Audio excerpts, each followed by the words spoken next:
হবিগঞ্জ শহরে private school হিসেবে ধরা হয় কিন্ডারগার্টেন, কেজি, একাডেমি সহ ইংলিশ মিডিয়াম স্কুলগুলোকে। এই প্রতিষ্ঠানগুলোতে আগের মতো পড়ালেখা হচ্ছে না বলে এবং কোচিং করতে বাধ্য করা হয় বলে অভিযোগ উঠেছে। এই ভিত্তিতে আমার যে অনলাইন পোর্টাল পত্রিকার পেজ mulldana24.com একটি পোস্ট দিয়েছিলাম। ওই পোস্টে শতভাগ সমর্থন দিয়েছে সবাই যে এই ঘটনা সত্য। তা আমার একটা ধারণা আছে আমি খুব শীঘ্রই একটি প্রতিবেদন তৈরি করব।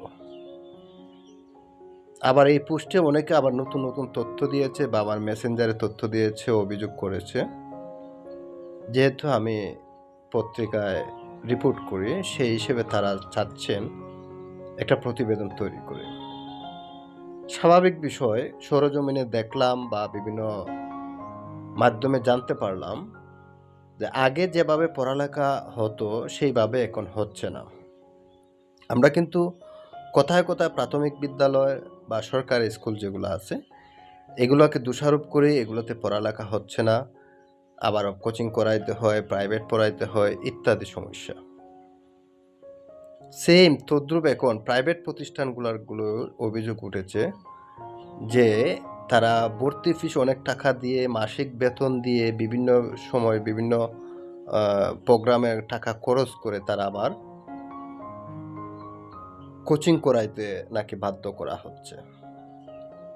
যে কিন্ডারগার্টেন বা একাডেমি সব প্রতিষ্ঠানে না, কয়েকটি প্রতিষ্ঠানে বাধ্য করেন যে আমাদের এখানে আবার কোচিং করাতে হবে, তাহলে আপনার ছেলের পড়ালেখা রেজাল্ট ভালো হবে।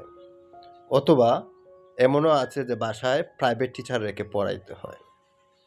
তো প্রায় অভিভাবকের অভিযোগ যে আমরা মাসিক বেতন দিয়ে, বেশি পরিমাণ ভর্তি ফিস দিয়ে যদি আবার বাসায় প্রাইভেট পড়াইতে হয়, কোচিং করাইতে হয়, তাহলে তো সরকারি স্কুল বা প্রাথমিক বিদ্যালয়ে পড়াইলে অসুবিধা কি?